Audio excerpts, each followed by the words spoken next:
All right, gang, moving on to chapter 9. Now, the concept of arrays, you surely already know. Whether from prior Java class or C++ class or Python or whatever. If by some slim chance you're coming here only from Python rather than from another language, then there is a key difference between what Python gives you and what this language gives you. So the difference is that, and if you've never taken Python, you don't need to know this, or you can ignore it, but Python does not give you arrays.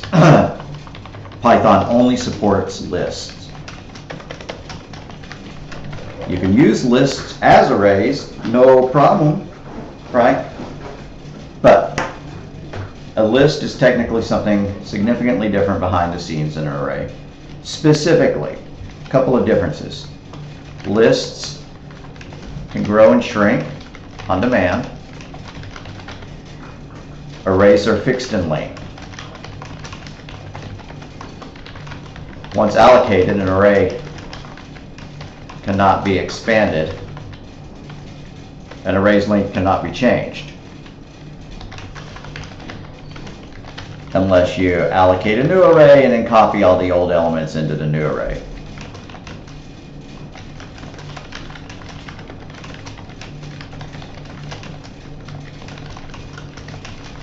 So what does that mean?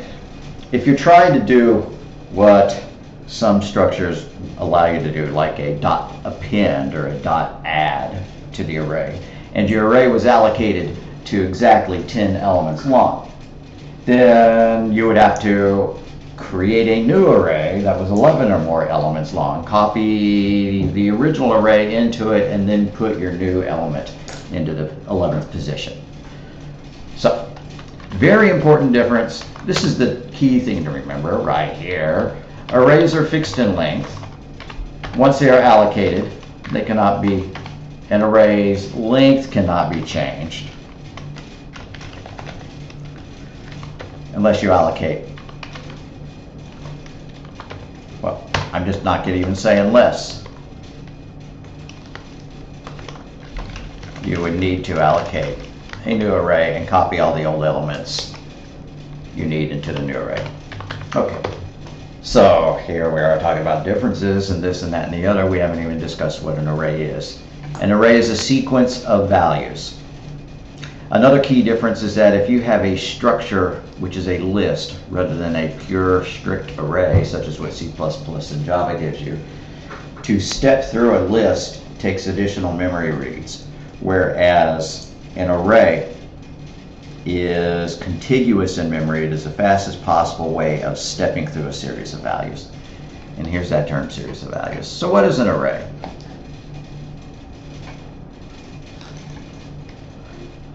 An array is a list. Oops, I should not use the word list. It's a series of pieces of data stored contiguously in memory. You could have a phone list array. And in this particular case, this one is storing 5 phone numbers. So, right off the bat, this PowerPoint goes off in an odd direction in defining it. A class stores a group of related data, and it stores the methods that operate on that data. An array is a limited version of a class. This is kind of crazy talk, in as much as an array is not a class, but in Java they do create a class that consumes, that presents the array with some extra features. So like a class, an array also stores a group of related data, but it does not store methods.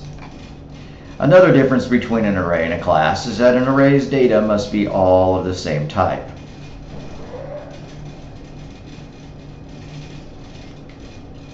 Okay, so if I was going to reword this, which I am, me being me, okay.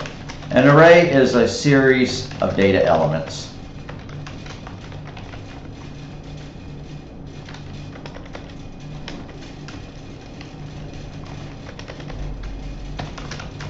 All the data elements must be of the same type, or are of the same type.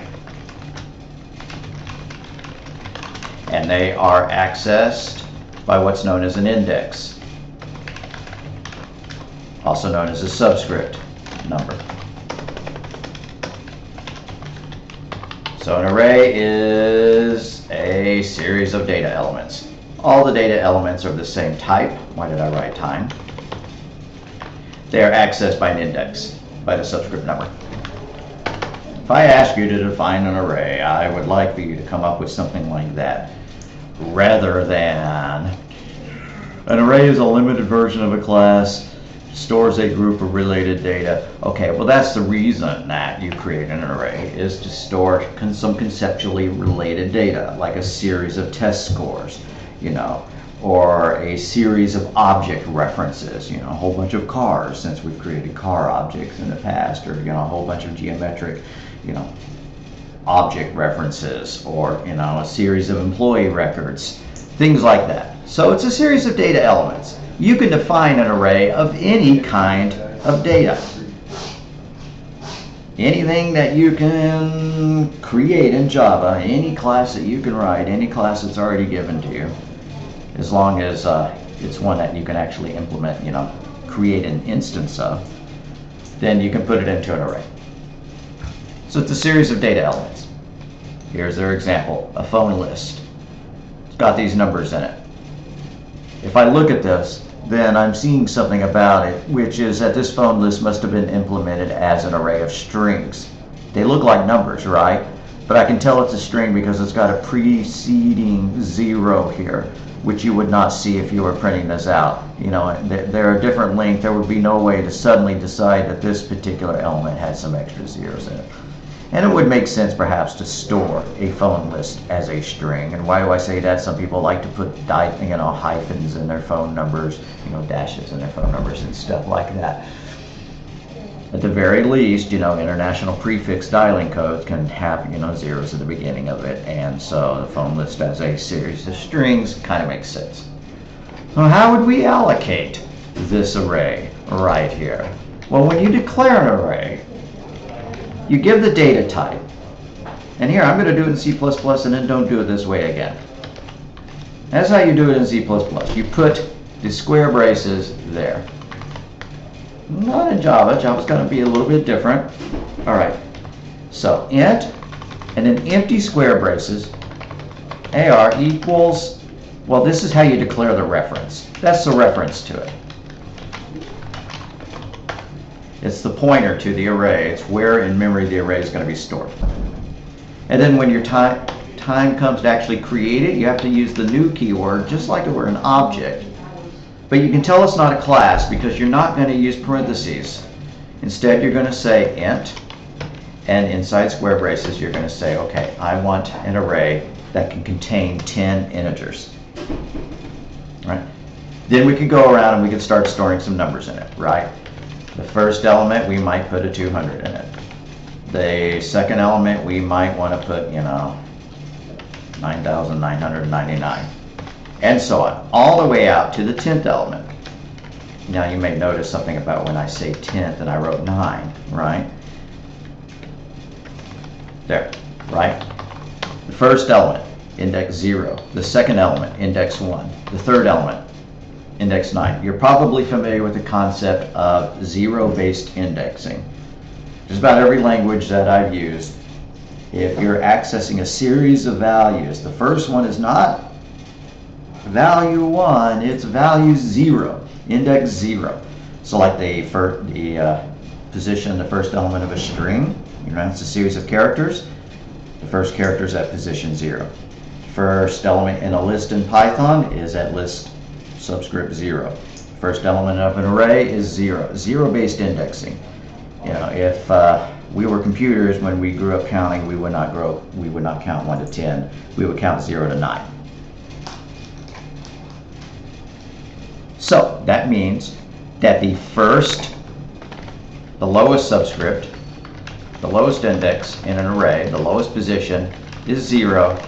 The highest is n minus 1, where n is the length of the array.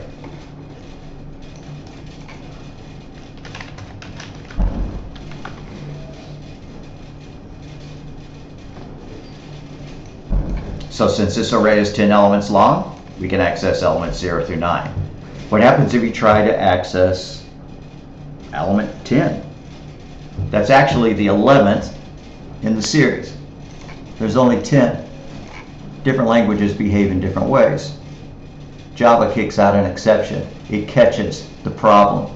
C++ does not. So if you've done C++ programming, C++ arrays are even a little bit more so-called pure, meaning that they have no protection built in at all for accessing incorrect elements past the end of the array, which is kind of a problem. And yeah, there are certainly ways around that, but by default Java will generate an exception if you access past the end of the array. It's called a bounds check. It's a very, very good thing, and because reading past the end of the array, or especially writing past the end of the array, is a one-way ticket to crashing a program or corrupting memory. Java does not allow that. Instead, it just generates an exception so that does not happen. And an exception is just when the program will hit a state where it cannot recover, and so it coughs up an error, and unless the exception has an exception handler implemented, then the program crashes, right? It just stops right there. And wow, crashing because I wrote past the end of the array. Why would I want that? Because it's better than corrupting the memory.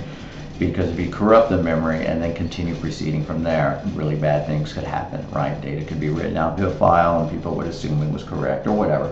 So during the development phase, it's really useful if the program just fails miserably when you make a horrible mistake like writing to an element or reading an element that does not exist. So the lowest index in the array is 0, the highest. So you see how to do it. You can combine these things, these two steps right here. So that's the reference, and this is the new array. You can kind of tell. Same business as with classes and objects. This goes out and allocates some memory space for the array on a so-called heap. And then that's a memory address that can be stored in a reference in a variable. Now an array can hold primitive types and reference types. In other words, it can hold ints and floats and booleans and stuff like that, or it can hold strings and scanners and cars and whatever, right? Files, lists. You can have an array of lists. You can even have an array of arrays if you want. You can have two-dimensional arrays. All right. So we look here. If we're going to access the first element in our phone list array, that's element 0. The last element is phone list 4 because there are 5, and you can go from 0 to n minus 1, where n is the length. The length being the number of elements in the array.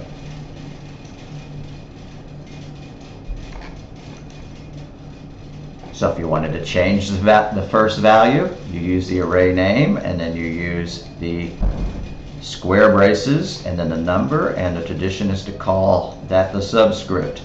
So when I'm typing out code that I'm typing, I will probably not always say, array name, open square brace 7, close square brace. Instead, I'll say array name subscript 7. And you just translate that to knowing that you need the square braces, and those are square braces, not parentheses. And then you assign it a value. Then when you want to retrieve the value, you use the same syntax, right? You give the array name and then a subscript.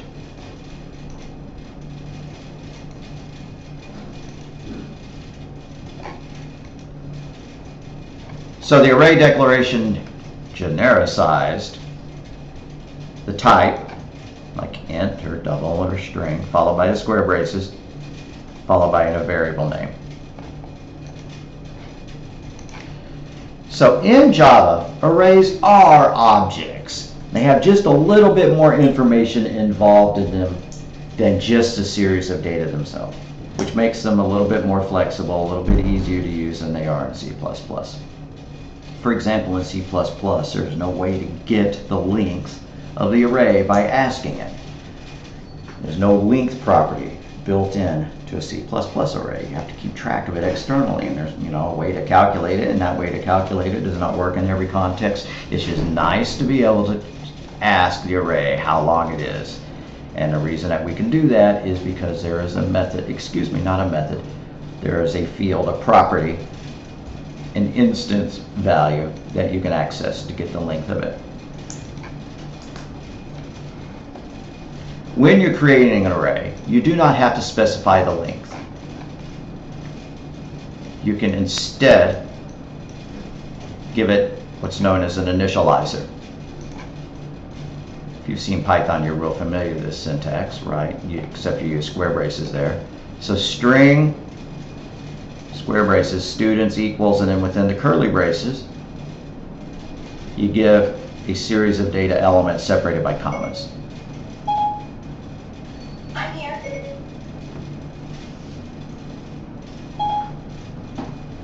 That's cute. When I say the word series, my phone thinks that I'm calling Siri. Siri starts talking to me. Okay.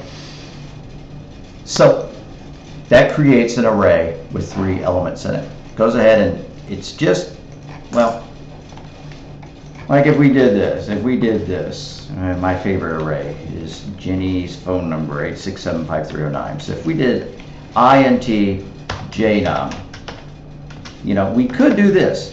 Equals new int, and then the phone number is 7 digits long, and we could say that jnum subscript 0 is 8, and we could say that jnum subscript 1 8675, so 6, j num script 2 is 7, and so on until we get out the entire phone number.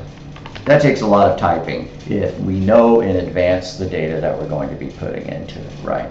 This would take 8 lines of code to create the array and then assign all the values, all the way out to the last value, and so on. It's nicer to be able to do this. Int jnum equals, and then put in some curly braces, and then put all of our data elements there. 8, 6, 7, 5, 3, 0, 9. Right, there we go. Now we have an array of 7 elements.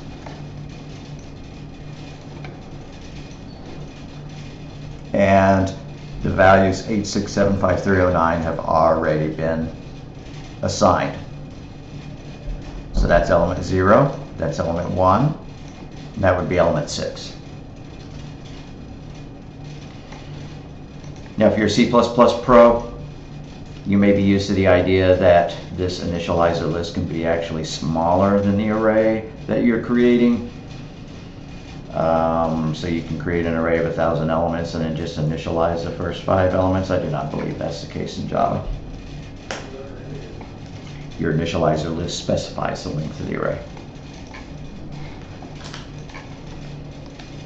So that when you're using the array initializer, you don't have to use the new operator. And when I say you don't have to, you just don't. Just don't. Right? There's no new keyword here. So array default values. I believe that we've talked about the default values, I hope we have, of instance members. If you create instance members in a class, right, you have a class example, should have been a capital E, and then you have, init, and a double, an int, and then a reference type, and then some, one more Boolean, something like that. If you do not assign them values, if these were local variables, they would be considered uninitialized and you could not use them. But since these are instance variables, it does go ahead and provide some default values for them so that you won't get an error when trying to access them.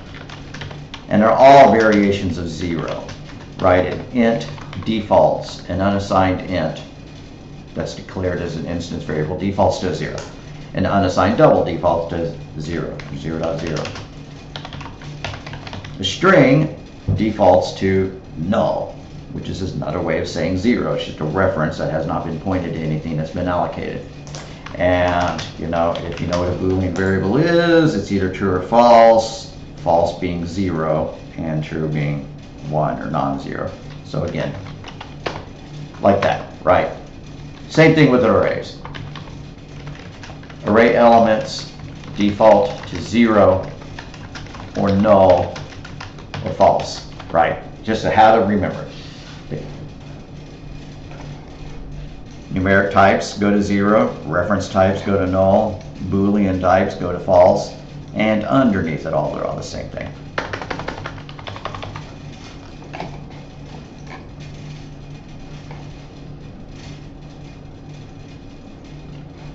So for example, what are the default values below?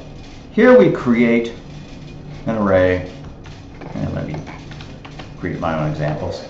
If we do this, int array AR equals new int of length 3, then the 3 elements are 0, 0, 0. That's just what they are, right? Because we did not provide any other values, so their compiler sets them all to 0. Java sets them all to 0. If you do this, notice the uppercase letter, and pretty strong hint that this is not a primitive data type. Instead, it's a reference type. So this is an array of strings, so I'm going to call it SA, for lack of a more creative name. All right. Now that is not really 3 strings. If you printed out SA subscript 0, it's equal to null. If you printed out SA subscript 1, it's also equal to null. And SA subscript value 2 is equal to null. It's about time to switch over to doing some demonstrations in, not Eclipse, NetBeans in Java. But just because you declare an array of a class type, that does not create the objects. Does not create the objects. Instead, the array is a series of references. It's a series of references that can contain references to those objects. You then have to turn around and actually start filling them in. You'd have to allocate new strings or whatever. Hope that makes sense. Hope that makes sense. That's really pretty important. All right, let's go ahead. Switch over. This is lecture I.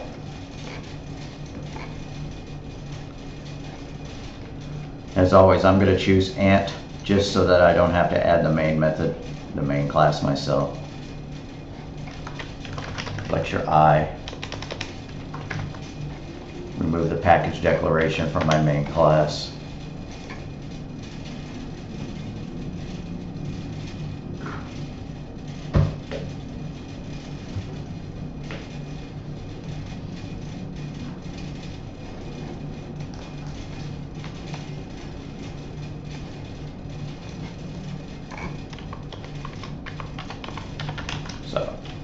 I would always appreciate if you would put a comment block up at the top of your code with your name, right? I know my name, so don't put my name, right? And this is, Java 2613. This is chapter, 9, arrays. You can put the date. If it's homework, you can put the description of the problem. I really would like to see y'all be professional enough to put a comment block up at the top. All right, so the main method, another thing I'd like to do is always to do end of main and then the end of the class. Or at least say end of class. Okay, so let's create an array of ints. Int A1, all right. It's an array, so it needs the square braces there. Int square brace in square brace A1 equals new int subscript 3 in subscript. When I say subscript, square brace. Let's create another one using the initializer. Int square brace in square brace A2 equals curly brace 100 comma 200 comma 400 in curly brace. How about some strings? String square in square equals new string, capital S, 3 subscript 3. Oh, I forgot to give a variable name. String square brace S1 or SA1 equals new string. Now string square brace SA2 is equal to, and let's just, SA2, not S12, whatever. And let's put some strings in here.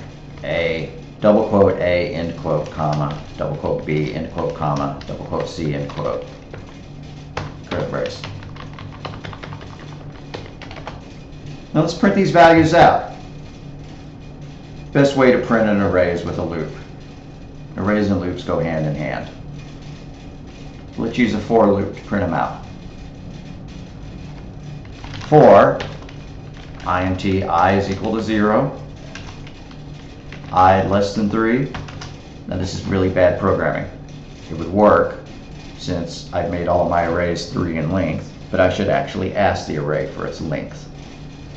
I'm going to leave that there just for a moment, and I'm going to change it to the correct way to do it. So I less than 3, semicolon, I plus plus. Let's print out system.out.printf, parentheses, quote, %d, just for the index value. And then for the value, the series element, these are ints, so also %d. Backslash n, end quote, comma, I, comma, and then the array name, A1, in parentheses, semicolon.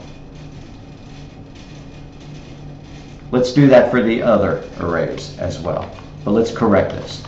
I less than 3, we do not want to hard code numbers like that. Instead, we want to query the array for its length. So if I type in A1 dot, since an array has a class built into it in this language,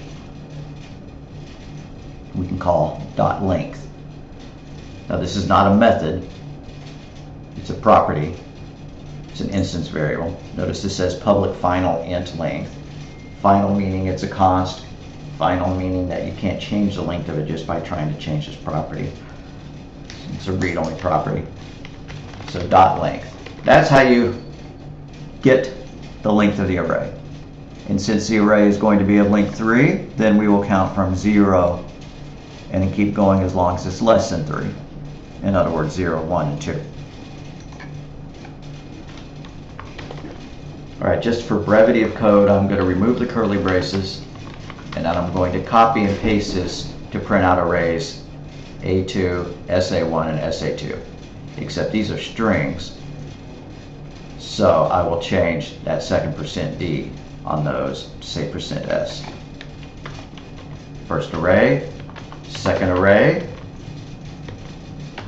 third array, fourth array. All right, and so this is supposed to be A2, so A1, A1, A2, A2, SA1, SA1, SA2, SA2. And since these are strings, better not print them out with %d or we'll get exceptions thrown. Make that %s there, %s there. I'll pause so you can catch up there. You can pause so you can catch up, right? All right, let's run it.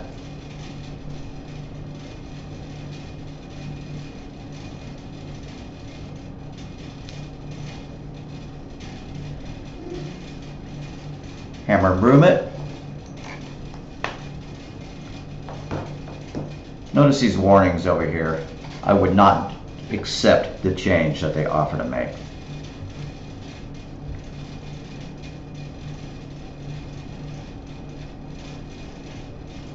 Finish building. Woo. Run it. Ooh, look at that exception. What did I do wrong?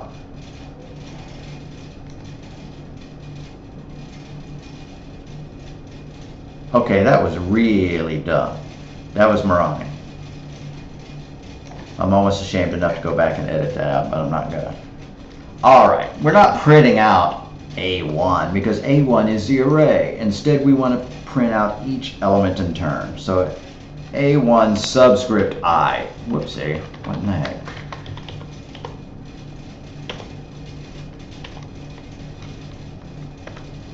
A1 subscript I in subscript in parentheses semicolon.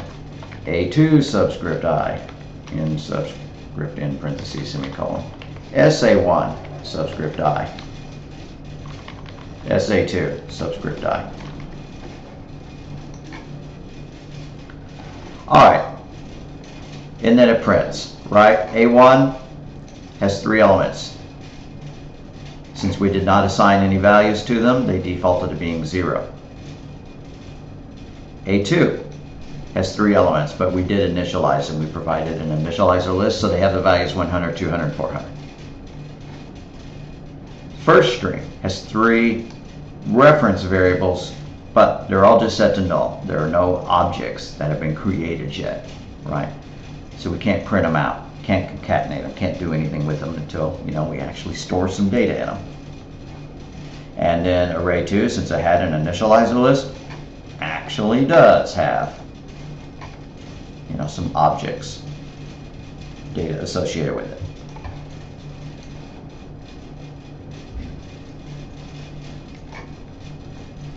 So if we wanted to put some values into our SA1 array, we could certainly do so, right? SA subscript 0 is equal to, Abe in subscript, SA1 subscript 0 in subscript equals double quote Abe, end quote, semicolon. SA2 subscript 1 equals Bob. And SA2? SA1 subscript 1 equals Bob. SA1 subscript 2 equals Sam, end quote, semicolon. Now when I print them out,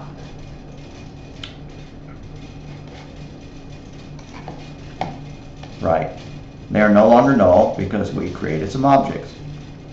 Java goes ahead and provides the new keyword behind the scenes, so we don't have to use the new keyword to create a string, but we certainly could. You never see people do this, but if you felt like it, you could do that. When I say you never see people doing this, I guess you could, but I don't know why they would bother. What is this error? String constructor invocation. Remove it. Yeah, so even NetBeans agrees. That'd be a silly way of doing it. But it's showing that unless we create the object itself, the array element, that particular series member, is just pointing off to 0. Can't use it. So once you have an array element, you can treat it just like it was a single piece of that data. For example, int x, like if we create, 3 variables. Int a is equal to 1, comma, b is equal to 2, comma, and then c. C is equal to a plus b, right? Because these are of type int. Well, all the array elements of the a1 and a2 array are of type int. So if we feel like it, we could say c is equal to a1 subscript 2 plus a2 subscript 0, right? Because these are also ints. Every element of the array can be used as though it were an element of its type, because it is, right? Since it's an array of ints, we can use it as an array of ints. Here we're printing it out with %d because it is an integer. Same for strings, right? You want to create a string, string s is equal to, you want to concatenate some elements together. SA1 subscript 0 plus SA2 subscript 0, no problem, right? Just like these were strings that have been created separately. No difference. No difference between an array element and a normal variable of that same type, except for how you address it, right? Its name, because you have to use the number in order to retrieve that element or access it. So each member of the array is called an element. Stepping through it is known as traversing. Wonder if this book calls it something different, I don't recall.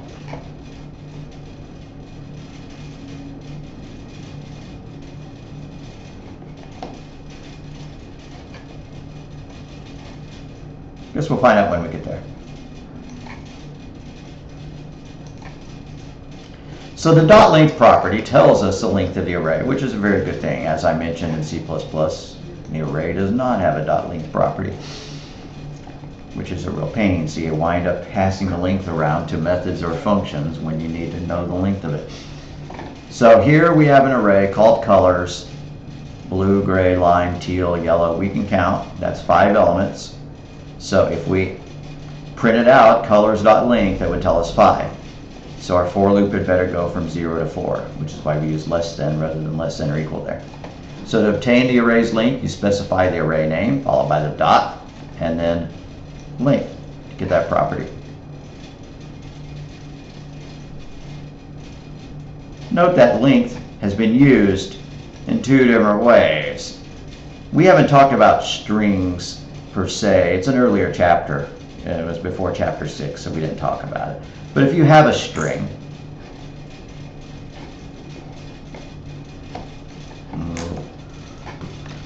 like, string name equals, Robert, end quote, and you feel like getting the length of it, A is equal to name dot length, parentheses, can I spell? Oh, you're just going to throw up the little spinning wheel of doom here for a minute.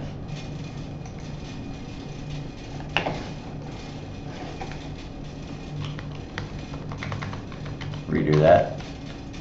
Name dot length, parentheses, in parentheses, semicolon. Notice the parentheses. Length is a method in the string class.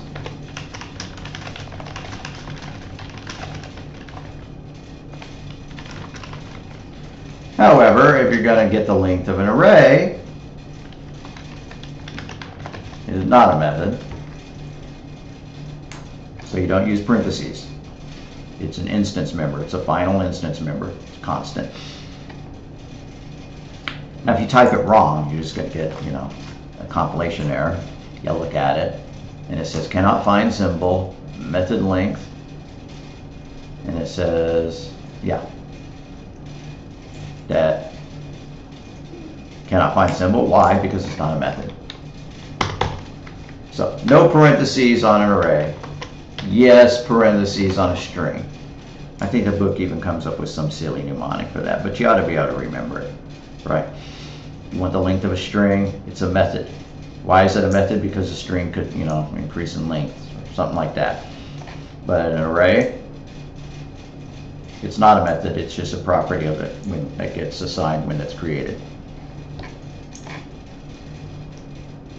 By the way, you can have an array of length 0 if you so chose, right? A1 equals new int subscript 0 in subscript 0. Now, why might you want to do that? Can that thing contain any data? No, it absolutely cannot contain any data at all. But we can see that here. When the main method is launched by the Java virtual machine, unless some command line parameters are being passed in, then this is an array of length 0. And so if we tried to print out any of the elements of the array, we would get an exception, right? Since the subscript can be 0 to n minus 1, where n is the length. If the length is 0, n minus 1 would be -1. Trying to print out the -1 element is absurd. So, yes, you can have an array of length 0.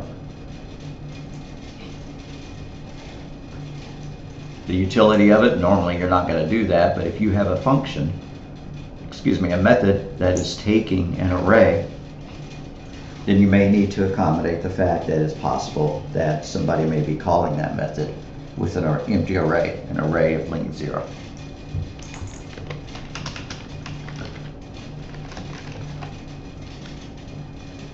So if you called dot length on that array now, it would be 0.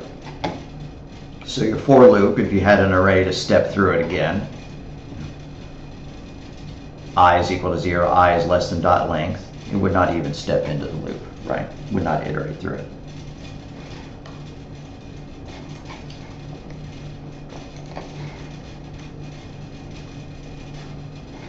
So, an acronym to help you remember when to use parentheses.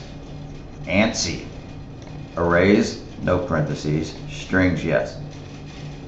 You'll remember it.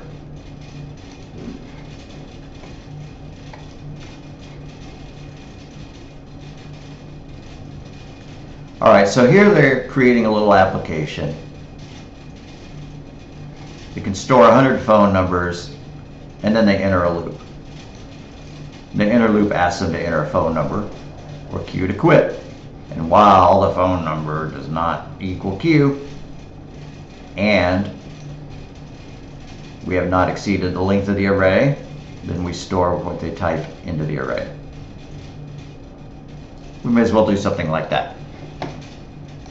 Let's create a brand new array to store some data, test scores. Always a handy choice conceptually to think about. So,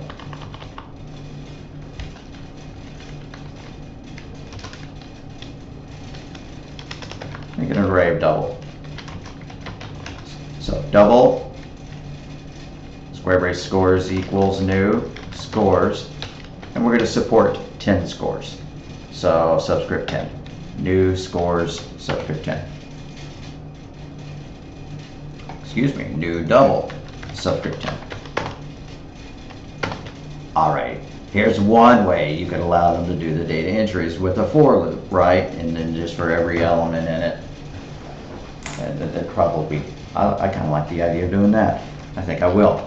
For int I equals 0, I less than scores, semicolon, I plus plus in parentheses. You know what a for loop looks like. What you're giving me grief about. Scores.length. That's what you're giving me grief about. All right. I is equal to 0, I less than scores.length, I plus plus. And then let's ask them for a value. We don't have a scanner yet. Got to do the good old scanner. I'm going to create that above here because it's not germane to this particular part of the example. Scanner, capital S, SC equals new, scanner, parentheses, system.in, in parentheses. Let's let NetBeans go ahead and add the import. Add import for java.util.scanner. I think I'll scroll up and change that to just java.util.asterisk in case we wind up using any other interesting methods, or interesting classes built into that package. All right, back down here. This is asking for a score. System.out. Now what are we going to do? Are we going to say enter score or Q to quit? Or are we going to say enter score or -1 to quit? Or are we not going to even let them quit, right? Why would you maybe not want to let them quit? We're going to reach a point where if they quit early, then some of the array will be empty, right? We fill in the first 3 elements and then the rest of them are not good data. So if we, want to calculate the average or whatever, we'd better not divide by 10.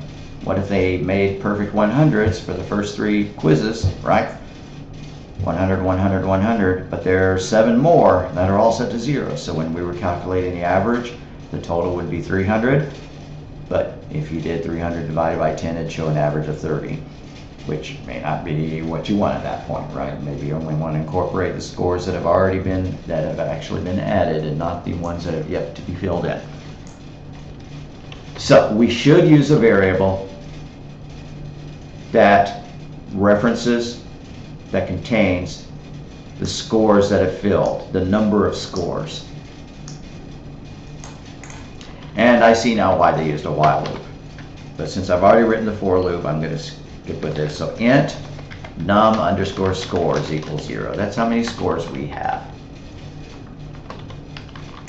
So system.out.print parentheses quote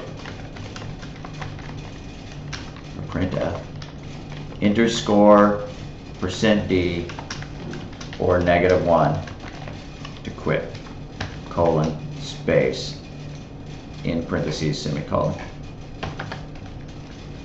Now let's get the score itself.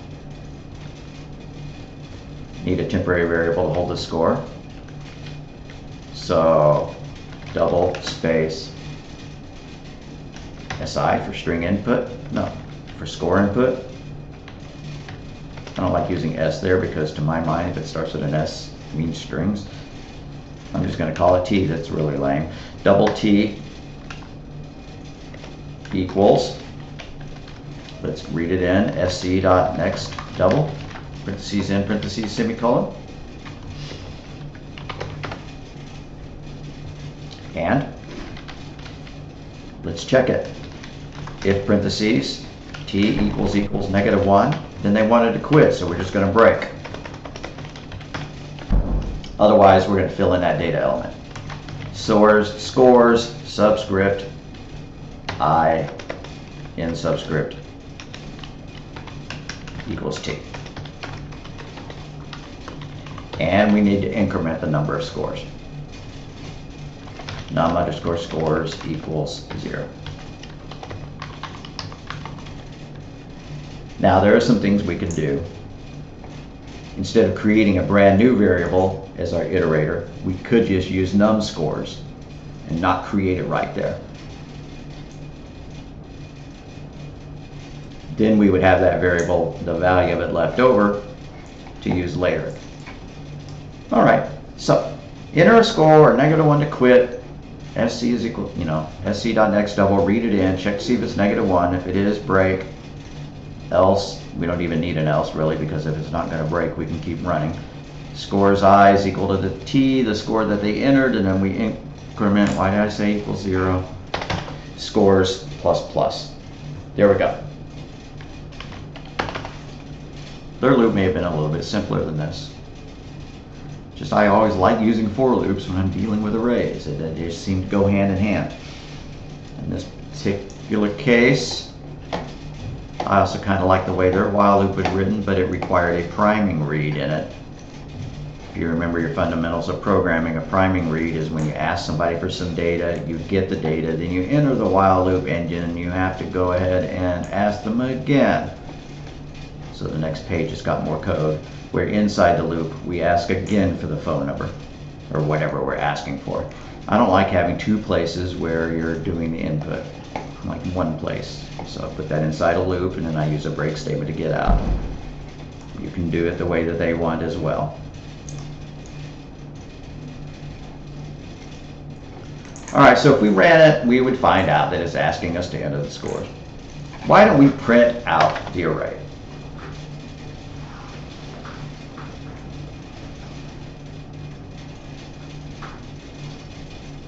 Excuse me, I'm going to pause, stop the recording and restart it so that if it crashes, I've only lost 48 minutes of the lecture. Nah, I guess I'll just pause. All right, if you want a quick and dirty way of printing out an array, just print out the whole array, every element in the array, no question about it. Then you can use the arrays helper class. Got a toString method. If we did this, system.out.println parentheses quote scores colon, I guess since our variable is lowercase s, maybe for correctness I'm going to do that, lowercase s there, scores colon space end quote plus arrays with an s dot toString capital S parentheses and then our scores array there. Now that's going to give us the entire array. And if they bailed early, if they didn't enter all 10 scores, if they typed in -1 halfway through, we're going to see that the rest of them are zeros. That's okay. If I ask you on an exam to print out an array using a loop, you better use a loop. If I don't specify that you use a loop, then yeah, you can use array.toString, the helper function, inside the helper class. But really, you got to know how to do the loop. That's the critical thing. But I just kind of want to mention that. Oh, look at that. I've done it again. Enter score. All right, what did I do? I wanted to print out the number I here. So I put a placeholder here to hold I, so it would say enter score, 0, enter score 1, enter score 2, enter score 3, so that, we could keep account of the scores. Howsoever, I forgot that I had done that, so when I got to the end quote, I just close the parentheses without putting the comma I there. So I just changed that line.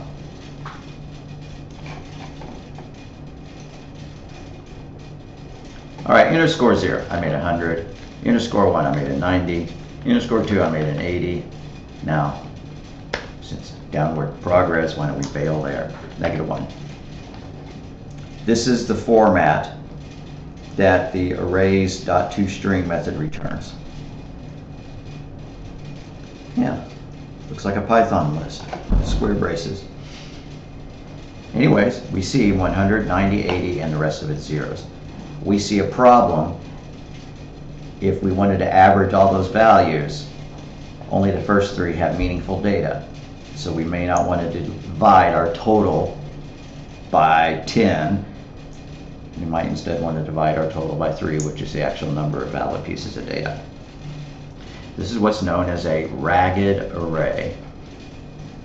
No, it's not. That's what is known as a partially filled array. A partially filled array is one where a certain number of elements have good pieces of data, and then the rest of it are uninitialized, or go to their default value and should not be used. So how should we really print it out? We should print it out with a loop that goes from 0 to num scores, not from 0 to length, because if we go from 0 to length, it's going to print out all 10 elements. And if I've only filled in 3, I don't want to see the rest of those zeros.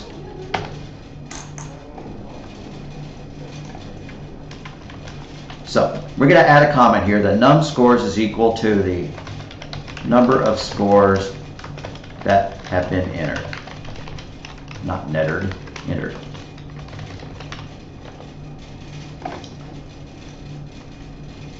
And let's write a for loop that uses that.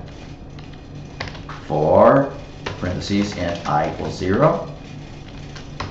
I is less than, not scores.length, which is what I normally do. I only want to go out to num underscore scores, semicolon, I++, system.out.print, f, parentheses, quote, score %d equals %.2f. %.2f just to limit it to 2 decimal places. So if we got wacky and said that our score was a 79.321456, we'd only print 2 decimal places. \n, end quote, comma. Let's print out the subscript, I, and then let's print out the value at that position. Scores subscript I, in subscript, in parentheses, semicolon. And let's run it.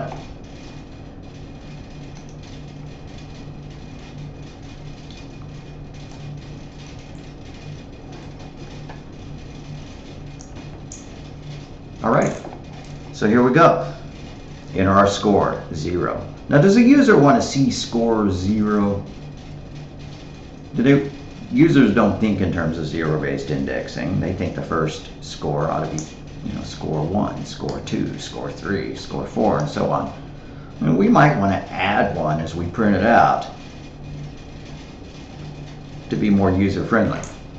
Anyways, I made 100, then I made a 90, then I made an 80, and a -1 to quit. That's our so-called sentinel value. Sentinel value is a special value that indicates the end of a series. There we go. And so here's a complete dump of the array showing 100, 90, 80. But our valid pieces of data are the first 3 scores, 0, 1, and 2. Now I'm not going to add 1 to it because we're computer scientists. We know, that arrays start at 0. But if we wanted to, when we were printing out the value of our temporary counter, we could just add 1 to it. That's how you want to do it, go for it.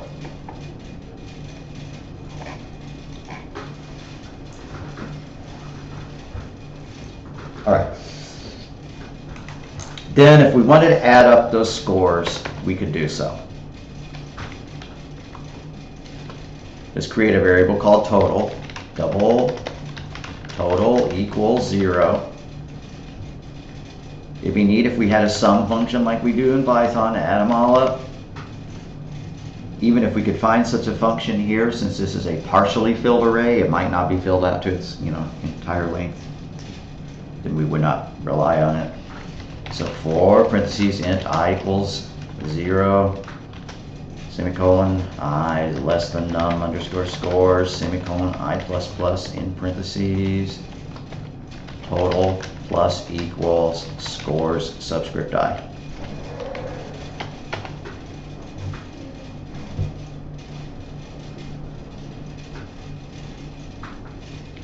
Then we could calculate the average and we'd be good to go, right? The average is just equal to the total divided by num underscore scores. This could crash. If we had entered -1 as the very first thing that we did, if we had no data, if it was a 0 length array, well, not a 0 length array, but we had no data, so num scores was equal to 0, then when we divided by 0, well, in this particular case, it wouldn't crash, but it's going to generate invalid data. Let's prove that. Let's just, well, we'd have to print it out, huh? Otherwise, we can't see what it's supposed to do.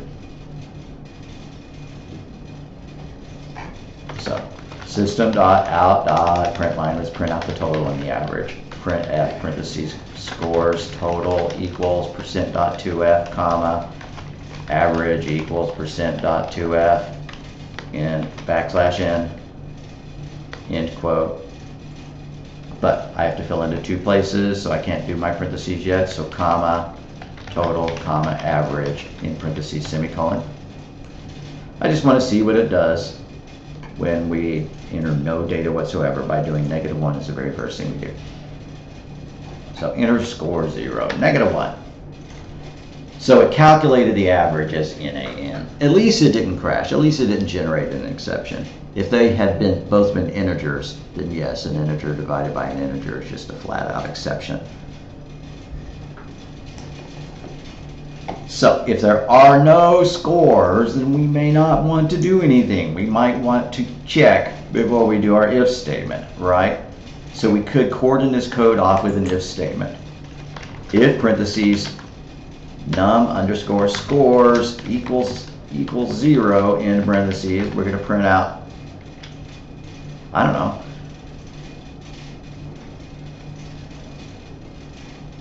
does it make sense to say total equals 0, average is equal to 0 in that case? Why not? This is a hack though, I'm not really liking this. How about this? Double average, semicolon. If num underscore scores equals 0 in parentheses,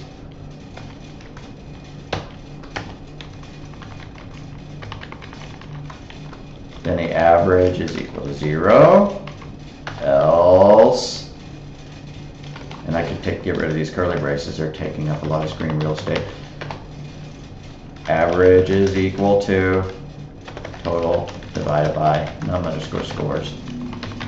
Then we can print them out. I'm going to remove these curly braces.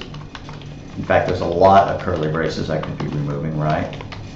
Because if you only have one line of code in your body, your loop, or your if, don't really need them. Guess I'll leave those. All right, now was that strictly necessary? No, but I didn't like the user seeing NaN, right, as their value. And we could handle this in more than one way. You know, if there were no scores in it, then we could just, you know, print out a completely different message. But total equals 0, average is equal to 0. This makes sense to me.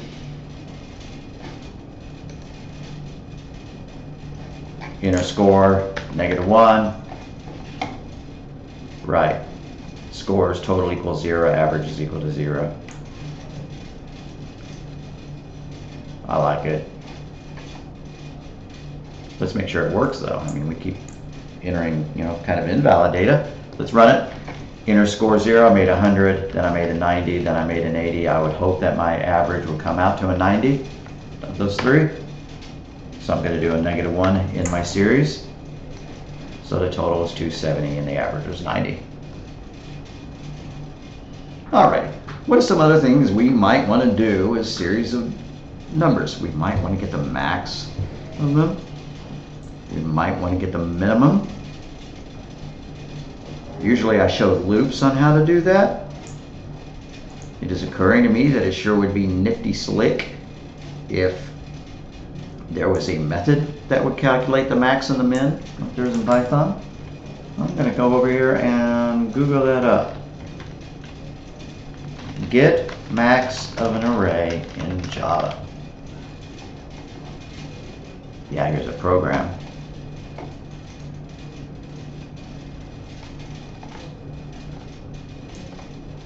Collections.max.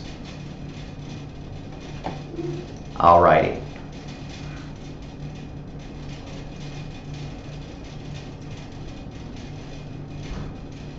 Well, we're going to hold off on that because we're not dealing with collections yet. A collection is a structure that's more sophisticated in an array. Gives you extra capability, the ability to, add data to it, append data to it, remove data from the middle of it, store it as a stack or a queue, or as a tree, a binary search tree, something like that, to sort your data. Anyways, that is a future topic after we start talking about array lists.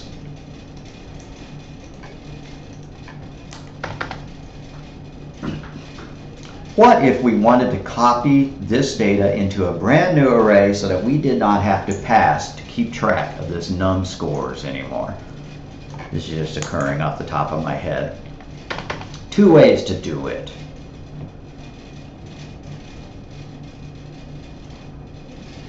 And I'm not remembering the first way, which I consider more primitive. So we're going to use arrays.copy. So this is a new array, double scores underscore copy. And since it's an array, we need the square braces. Double square braces scores underscore copy equals arrays.copy. And notice this, you can copy a range starting from a specific position, going to a new position, or you can just use copy of and then specify how many elements you want to copy. We don't particularly need a range. We do want our range to go from 0 up to, num length minus 1. So how about copy of, with a capital O, copy of scores, comma, num underscore scores. Now why would we do that? It's no longer a partially filled array. If we print this array out, we're only going to get 3 values. Let's prove that to ourselves with another one. System.out.println parentheses quote scores underscore copy colon space end quote plus arrays capital A dot to string capital S parentheses scores underscore copy in parentheses semicolon. Not 2 parentheses, not 2 semicolons. Alright. Since this has gotten longer than the maximum width of my screen here, it's scrolled, I'm going to hit enter there. You certainly don't have to do that. Oh, I do need 2 closing parentheses, right? Because we have a method embedded as our argument. All right. Let's run it.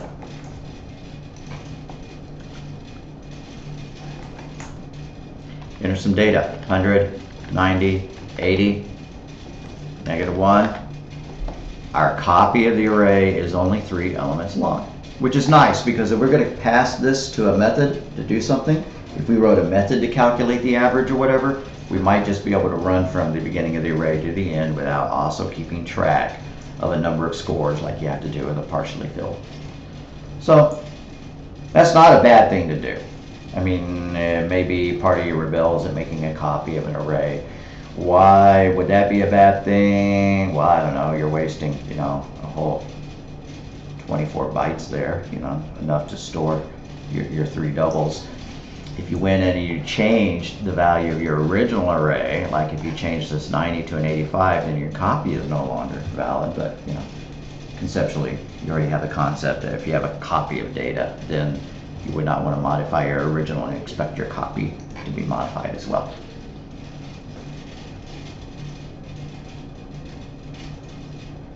All right, one more thing I want to mention, and then we're going to be done. A second way of printing an array, well, of iterating through an array, of traversing an array.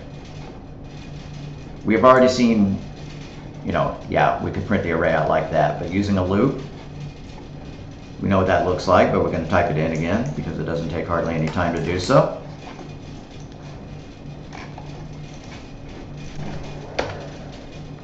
For parentheses, int I equals 0, semicolon, I less than scores underscore copy dot length. Safe to do that now because the entire array is good data, not a partially filled array. Semicolon, I plus plus in parentheses, system dot out dot print ln in parentheses,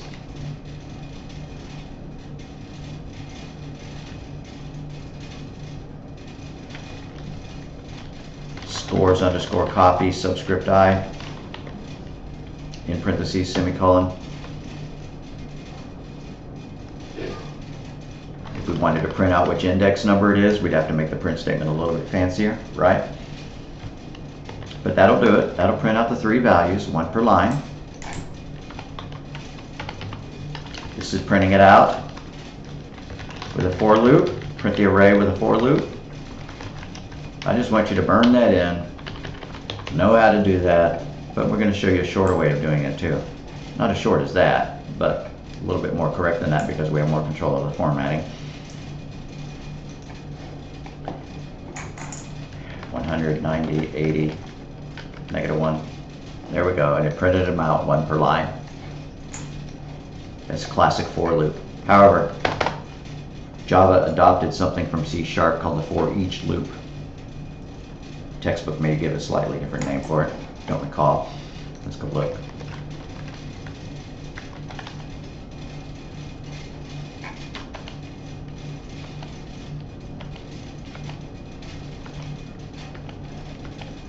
Well, this is tedious. For each.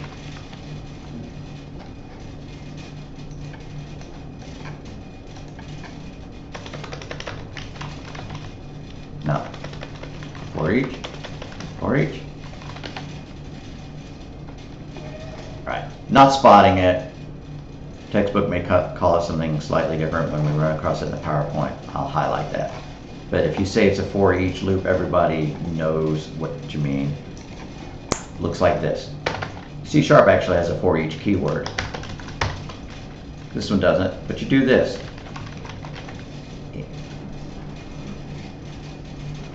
Int value, colon, and then the array name, scores underscore copy. For that value, system.out.println, parentheses, the value, in parentheses.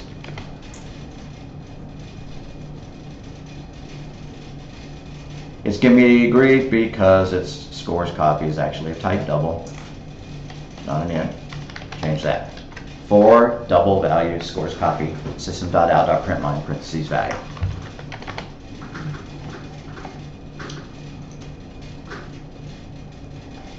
All right. 190, 80, -1, and there we go, right? 190, 80. Print it out twice. The first time with our for loop, second time with our for each loop.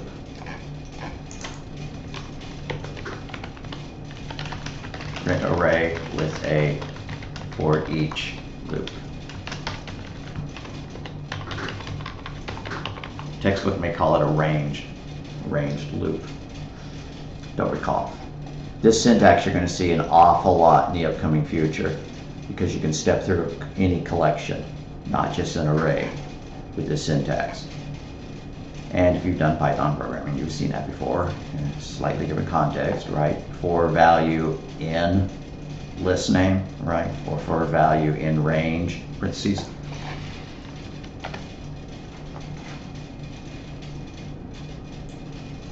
All right, I think that's about enough.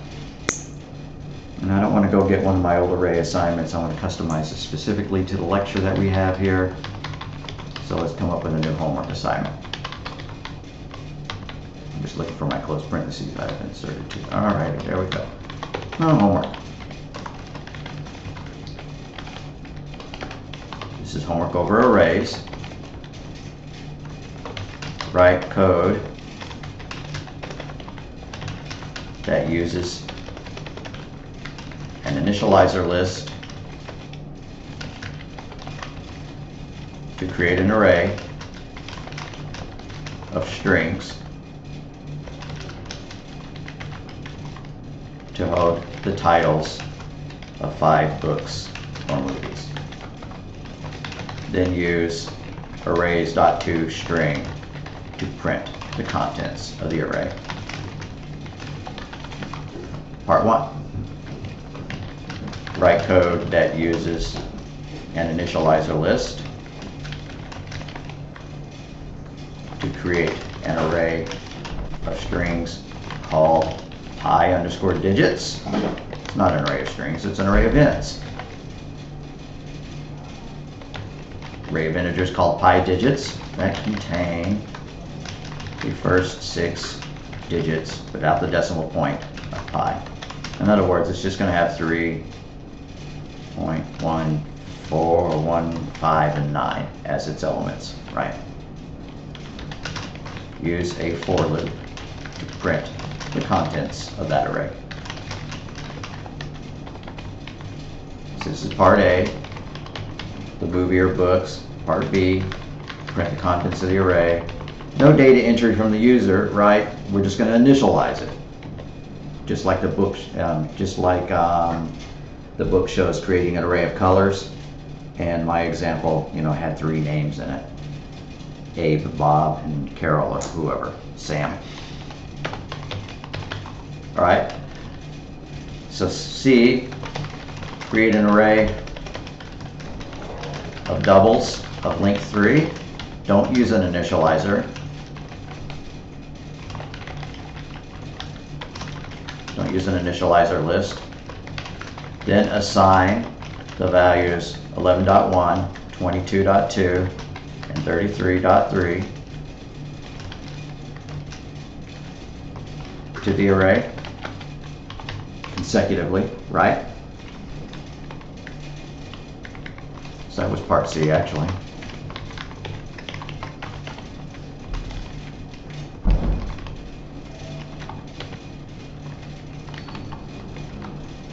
That would make that part E. That would make that part F. Create a copy. Now, I didn't give you a name for the doubles length of length 3. Name this array D_array. That's the variable name for it.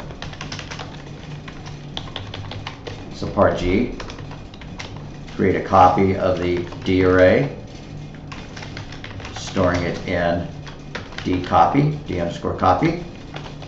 Use arrays.copyOf, lowercase c, to get the length of the array. Remember, you can use darray.length, which I'm sure you know because you're already going to be using that to get the for loop.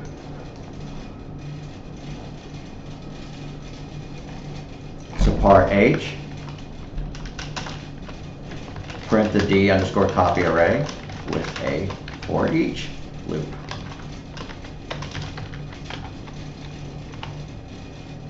If I didn't call it for each with a hyphen here, I'm going to remove the hyphen there. All right, that's a pretty, that's actually fairly short following the examples here.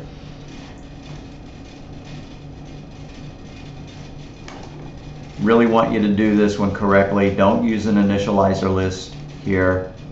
Instead, you're going to use the, data type, variable name equals new, data type, subscript, length of array. Syntax. Okay, I think that's enough. I'll see y'all next lecture.